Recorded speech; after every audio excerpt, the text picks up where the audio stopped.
This is Warbird Radio. On this episode of Warbird Radio, we're kicking off our month-long series on safety, as we do every month of March. And joining me today is Dr. Ian Robertson. He's the author of The Winner Effect and a number of other books associated with the brain. He's a neuroscientist and a clinical psychologist and professor of psychology at Trinity College of Dublin. Dr. Robertson, thanks for being here. Let's dive right into this. Why do normally disciplined pilots do dumb things? We're all products of the situation that we're in. So, if we're at a formal wedding or funeral, formally dressed, there's a whole set of behaviors we can and will not engage in. So there's a set of implicit rules that get activated in our brains that limit what we do. If we go to meeting our friends in a sports bar on a Friday night or a Saturday night, there's a very different set of rules. So everything we do as human beings is regulated by what we call perceived norms. What do we perceive to be the norm here? People also vary in a variable called conscientiousness. We all know what conscientious is, but there is a personality variable called conscientiousness.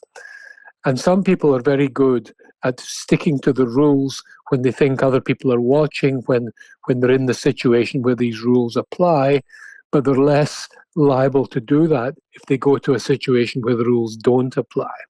And so some pilots in different situations from the ones they're normally flying in will go in, and in their mind will be activated here there's a different set of rules going on here, and that gives them a liberation. So it would tend to be the less conscientious pilots, the ones who are less likely to behave even when no one is watching, if you like. It's so fascinating. The Winner Effect is the name of your book, The Science of Success and How to Use It. What is so fascinating to me about the neuroscience behind this, the stuff that you have really studied and made a career out of, is this idea that power affects the brain in such a dramatic way. And we see it in nature. We see it in all varieties of life. Talk to me about how power impacts the brain. Yes, power is one of the fundamental human motivations. The other two are achievement and acceptance by other people. But power, which is linked to control, is the having control not only over your own life, but in great power, having control over the lives of other people. And when you experience this, in people who have an appetite for power, and not everyone does. When you're given some power, for instance, to impress thousands of people with the way you fly, or with celebrity, or with admiration, it actually releases testosterone in the body. It does in both men and women, but men have more testosterone than women on average, so it has bigger effects on men. And testosterone, in turn, releases dopamine in the brain's feel-good network.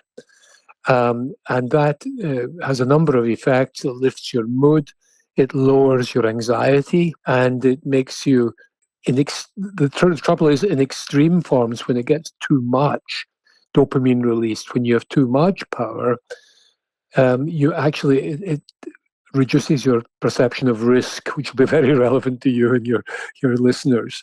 It reduces your perception of risk and makes you more impulsive.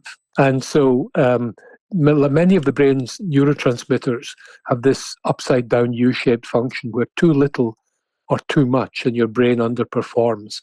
And a bit of, when any of us are involved in some competitive event, even playing chess, you get an increase in testosterone in response to the competition. And this increases your motivation and increases your likelihood of success, actually, because of the dopamine effects in your brain, which help your brain perform better. However, when you get too much power, too much success, you get distorting effects that distort judgment, makes you more impulsive, makes you less risk aware, and makes you more likely to do bad things or dangerous things. So a pilot who already has, I'm just going to say it, some of our pilots have inflated egos. They know who they are. Yes. But if you already have this Yes. inflated ego, and then you factor in all of these adoring fans, this is something that you really have to watch out for. And it's not necessarily a personality flaw. It could just be, as you've said, a chemical that is perhaps Yes. imbalanced. Yes. Power acts in a very similar way to cocaine on the brain. So if you have too much power in the brain when you perform, it can be as if you're taking a drug. And none of us want to take drugs when we want to we want to perform really well.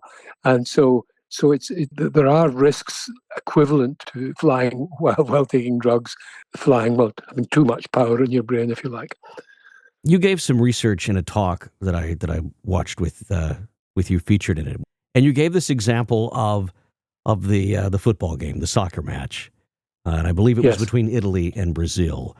This Yes. happens quickly, and that was the point here. This is not something that takes a long time to grip your mind, does it? No, in fact, this was the World Cup final in California in 94, I think, and Italy and Brazil were playing. But some clever researchers went to a couple of sports bars in Atlanta, Georgia, in fact, and they took saliva samples from a group of Brazilian fans and a group of Italian fans before and after the match. And what they found was that the testosterone levels of the Brazilian fans went up after the victory of Brazil, and the testosterone levels of the Italian fans went down. So these are very, very rapid effects. And testosterone is a hugely powerful hormone in the brain. It has powerful effects on how our brains function. And so even just watching a football game, a soccer game, can and even just entering a competitive situation, even just walking, a chess player just walking into a match to sit down will experience a rise in testosterone. And if they don't, they're probably not going to perform quite as well as if they do. But it's all like all these brain chemicals. It's all a matter of balance, because in most hormones and brain chemicals, too much can have as bad effect as too little. Is there a way to prevent this? Well, we know that the the only constraints on power on the brain are the governance and rules, and that's in the political domain. That's elections, law, legal constrictions, free journalism, etc.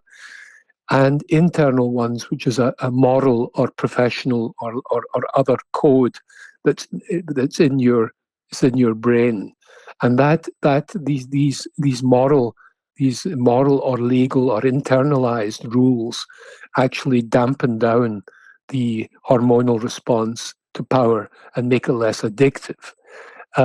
So that's why, I mean, certain people will perform safely in one location where they perceive the rules to apply, but if they have not internalized codes of conduct in their minds, when they go to another location, they're going to be freed up from that external constraint. They'll be relying only on their internal constraints, which are not there.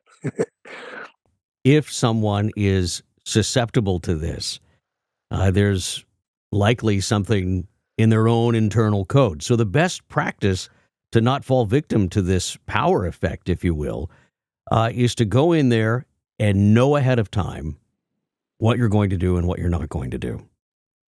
Yeah, people can create their own rules. You can go to that new situation and just say to yourself, the risk here is that because there are a different set of rules I perceive applying here, the risk is that when I get exhilarated and into the flow, that I might forget these rules, because I'm all relying in my head having the rules. They're not outside me in this location. And so what I'm going to have to do is talk myself. Self-talk is a great way of doing this. talk myself in advance in my mind's eye, imagine myself up there, keep reminding myself of the rules, talk to myself as if I was a pilot instructor sitting behind myself, and keep the rules in mind in order to keep yourself safe and other people safe. I think the most important question here that I had is, what does this do to empathy? Because our audience is our most precious asset at any aerial display, any aerial event. Yeah. The folks who show up, they're unassuming, they come there to have a good time, and they just want to experience this most magical thing that is flight. And we have to protect them, and we have a really great track record of protecting them here in the United States. But does this affect empathy toward the innocent audience there, if you will? It does. Power makes you self-focused. Great power makes you self-focused. You're focused on your goals, and when it gets overheated, it creates a kind of narcissism and a focus on achieving your goals. And what it does is it actually inhibits the brain circuits linked to self-awareness and to empathy. So not only empathy gets degraded, so you don't think, it's harder for you to actually put yourself in someone else's shoes, but you also don't see yourself as others see you. When you're in that frame of mind, so that's why dictators who are autocrats, who are, huge amounts of power, sometimes appear ridiculous to other people. They have little self-awareness. They don't need self-awareness because they have so much power. So that's the phenomenon of narcissistic power intoxication. It diminishes both your empathy and your self-awareness, and that poses risks for everyone involved. You have to get a copy of his book, The Winner Effect, The Science of Success and How to Use It. And I might add properly to that. But Dr. Ian Robertson, thanks for hanging out. Thank you, Matt. Thank you very much. Reminding you that radio engines don't leak oil. They just mark their territory. This is Warbird Radio. Tune in. Take off. This is Warbird Radio. Welcome back to Warbird Radio. Today we're continuing our conversation about safety. We're talking to Braden Lentz. He is the brand director with Lift Aviation, a guy that has grown up in the safety business. Braden, welcome to Warbird Radio. Great to have you on. Thanks, Matt. Really appreciate your time today. I loved seeing you down at INWAC the last couple of years, and of course at places like Oshkosh and Sun and Fun.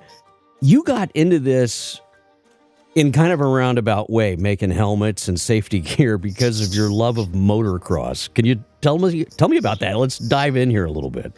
It's a good backstory. Yeah. So, of course, obviously, my interest in the extreme sports space started very young. Anything with a motor, gets my gears going. So it's something that not only myself, but our conglomerate of companies has kind of started in the extreme sports space since 1985.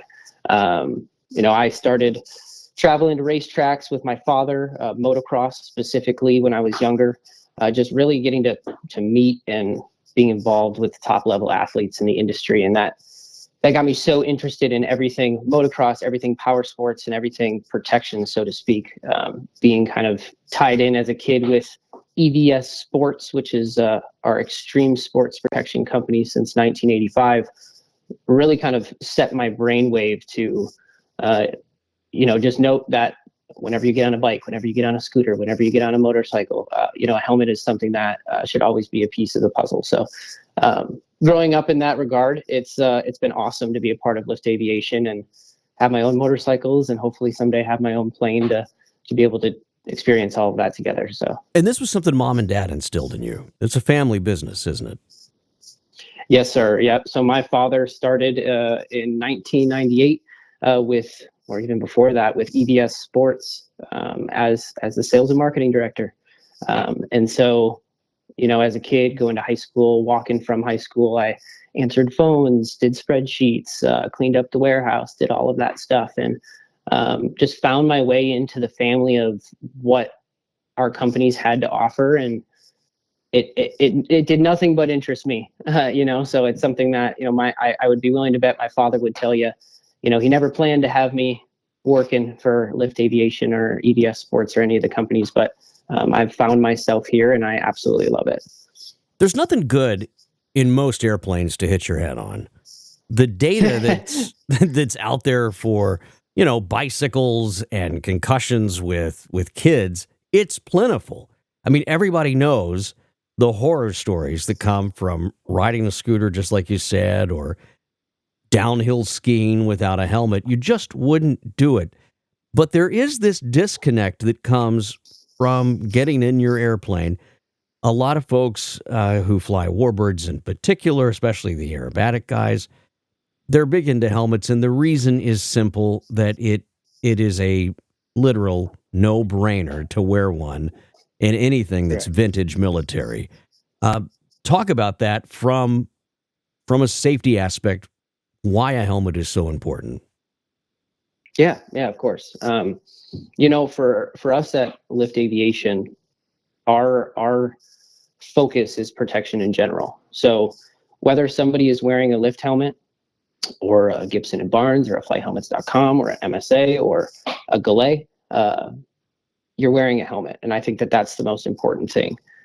Technology set aside, the technology will set the different options apart. But wearing a helmet for us is the most important piece of education that we could pass along to people. Matt, at NWalk, I was talking to you, and one of the examples that I used is 10 years ago at a ski hill, not a single person was wearing a helmet. And now you go to the ski hill and everybody, including the lifty, is wearing a helmet. So, why is that tradition changing, and how can we inspire others in different industries to make those changes for the betterment of their safety, peace of mind, focus in the cockpit, all of those things. So you're completely right, especially in the legacy Warbird space. It's something where helmets you're either a headset guy or you're a helmet guy. And what kind of sets you apart, and where do you make those decisions? So, yeah. And we hear from guys every year, who have had an incident, who have had maybe just a landing that was bungled up. And they all say the same thing. If I hadn't have had my helmet on, I would have had a laceration, or I might not have been here. This is something that we just have to get our head around, so to speak, that it's time to start wearing this. I know in my own airplane, you're going to get a face full of metal. There's not even a pad in there, in the de Havilland stuff. It's a light bar that's up there for the instrument panel lighting. I mean, nobody wants to hit their head on an instrument panel these days, or worse, have an airframe component come flying back at you. Let's talk about what you're doing at Lift to make these things more comfortable, because we've all seen the big clunky helmets of the bygone era. You have put a lot of technology into your design. Tell me about that. Of course. Yeah. So I'd say Lift Aviation prides themselves on the technology that we choose to innovate with. There's, like you said yourself, there's been a lot of, I wouldn't say complacency is an okay word to use, but I would say there's just not a lot of forward innovation behind the technology in the helmet space in the aviation community. So, coming from the motocross space, coming from the hard hat industrial safety space, we've been able to kind of take those factories, those techniques, those technologies, and wrap them into what we call the AV1 and the AV2 currently is the offerings that we offer. The Koroyd core is what I truly believe sets us apart from others. And this is the 22% honeycomb core that you're looking at, that you're talking about. Of course. Yes, sir. So for those that don't know what Koroyd is, it's a honeycomb porous structure that's designed to take multiple impacts instead of one. So it's 100% porous, designed to relieve heat from the head the entire time while you're wearing it. And I'd say that for us, that Koroyd core really allows us to set ourselves apart from some of the other legacy helmets on the market, in a sense that you're immediately 23% lighter. You're immediately 30+% stronger, better impact absorption across the board. And it's designed for top level ventilation. So, you have those people that are spending ample amount of time in the cockpit, flying their Warbirds on a hot day in Arizona, whatever that might be. And those current legacy helmets are really trapping that heat, reducing focus in the cockpit, reducing longevity. And so weight, breathability, and reliability for us is the key focuses. And the cool thing about your product is that your helmet is your helmet.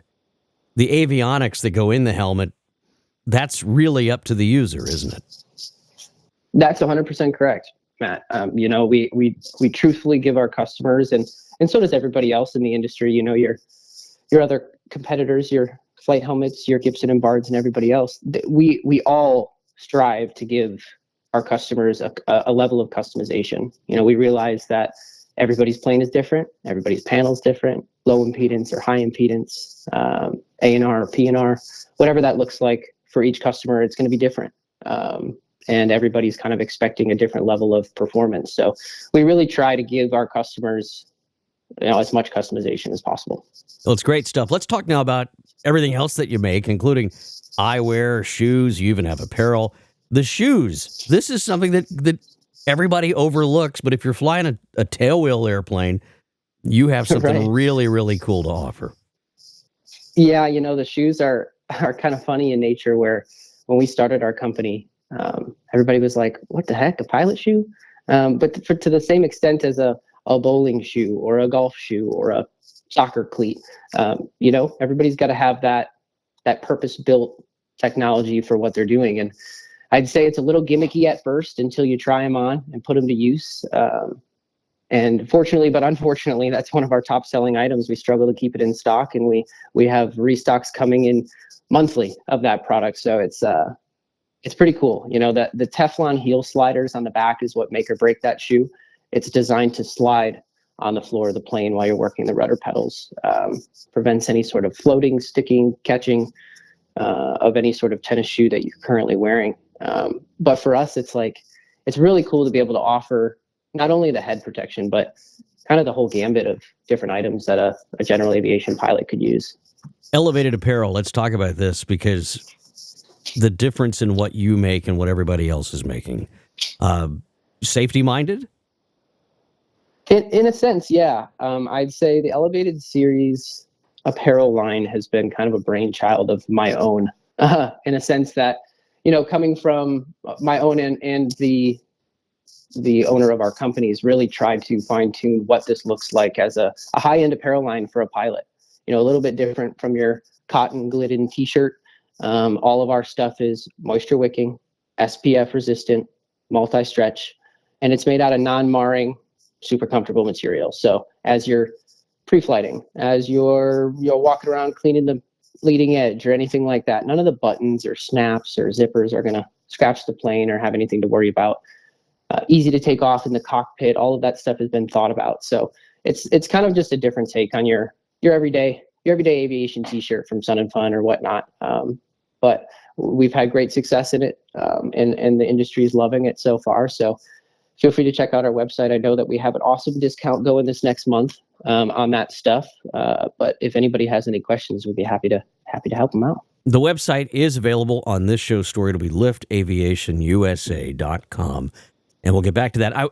Part of the helmet, and this is what I wanted to say for last year, part of the helmet is the optics in front of it. If you really want to complete the look, you have some cutting edge optics out there. Your pure optics on up to the, well, I'll let you talk about the shroud on the visor, but dive into this just a little bit. You even make sunglasses to do this. Yeah, I'd say the lens is crucial for top level performance in a flight helmet, and then also in a pair of sunglasses or a pair of safety glasses or whatever you decide to put that lens in. And is this something you're changing out every year on average?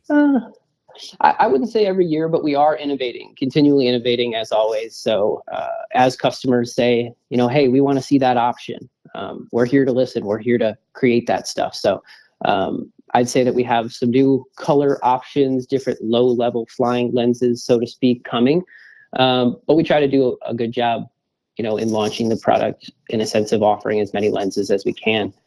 Those lenses, like I was saying earlier, Matt, are super crucial. If a pilot gets in the cockpit and there's any sort of glare or problem with the lens that they're using, that's one more thing that distracts them, makes them unhappy, and can cause for a unideal experience, so to speak. So yeah, no, I got all of that. our lenses are, and they're affordable enough that level. you could replace it every year. They're very affordable, and you don't have to worry about having a pair of prescription sunglasses or whatever. You could wear your regular optics underneath that, and then put this on the outside of your helmet if you so choose. Yeah, it's kind of a funny saying. We say, you don't get any lens clash with our helmets. So we leave plenty of room underneath the lens. So if you do need to wear a bifocal or anything like that, there should be zero issues. But, easy enough to do. That's good stuff. Exactly. Well, the AV1, the core, is in stock right now. Dive into this just a little bit. What are the options when you start looking at helmets from Lift? Where would you recommend folks look? If they've not looked at anything else on your website, where should they go first?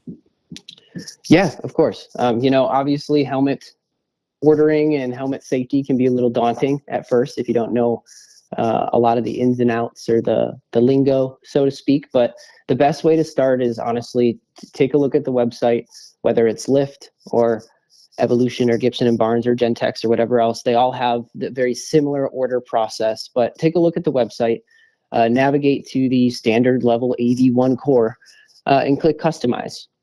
Just spend some time going through the options and really taking a look at what we have to offer.